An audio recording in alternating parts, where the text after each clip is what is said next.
ఏపీలో కూటమి ప్రభుత్వం నడుస్తోంది. సీఎంగా చంద్రబాబు, డిప్యూటీ సీఎంగా పవన్ కళ్యాణ్ సమన్వయంతో ముందుకు సాగుతున్నారు.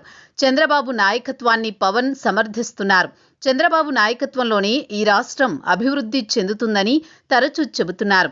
మరో 15 ఏళ్ల పాటు కూటమి ఇలానే కొనసాగాలని భావిస్తున్నారు. అయితే ఇటువంటి సమయంలో పవన్ సొంత నియోజకవర్గంలో జరుగుతున్న పరిణామాలపై చంద్రబాబు ఆగ్రహంగా ఉన్నారు. తరచూ పిఠాపురంలో జరుగుతున్న ఘటనలు రాష్ట్ర వ్యాప్తంగా సంచలనంగా మారుతున్నాయి.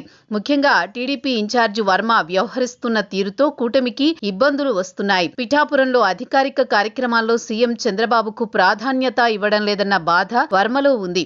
ఫ్లెక్సీలతో పాటు కార్యక్రమాలకు సంబంధించి చంద్రబాబు ఫోటో చిన్నదిగా పెడుతున్నారని తరచూ ఆవేదన వ్యక్తం చేస్తున్నారు వర్మ. ఈ నేపథ్యంలో ఇటీవల జరిగిన ఒక పరిణామం సోషల్ మీడియాను షేక్ చేసింది. జనసేనకు చెందిన మాజీ ఎమ్మెల్యే దొరబాబుతో వర్మ కయ్యానికి దిగారు.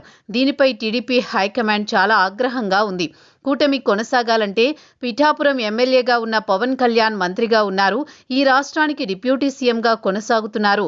అటువంటి నాయకత్వంలో నియోజకవర్గంలో కూటమిలో జరుగుతున్న వివాదాలు, అందుకు కారణమవుతున్న వర్మపై సీఎం చంద్రబాబు చాలా సీరియస్ గా ఉన్నారట. ఇటీవలే పార్టీ పదవి కూడా వర్మకు ఇచ్చారు.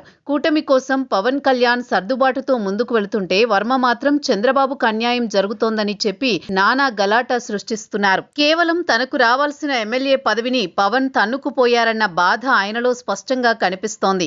అయితే దానికి పార్టీ ముద్ర వేసి చంద్రబాబు పేరు తీసుకొచ్చి అనవసర వివాదాలు సృష్టిస్తున్నారు అన్నది వర్మపై వస్తున్న విమర్శ.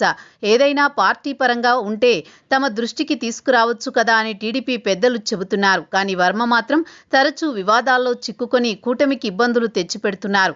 ఇటీవల ఓ అధికారిక కార్యక్రమంలో ఫ్లెక్సీలో చంద్రబాబు ఫోటో చిన్నదిగా వేశారు అంటూ వర్మ ఆవేదన వ్యక్తం చేశారు.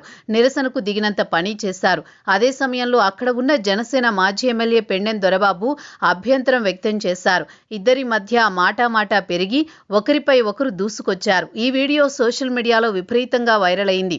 ఈ ఘటనపై సీఎం చంద్రబాబు ఆగ్రహం వ్యక్తం చేశారట. వర్మతో తక్షణం మాట్లాడాలని పార్టీ రాష్ట్ర అధ్యక్షుడు పల్లా శ్రీనివాస్ను ఆదేశించారట.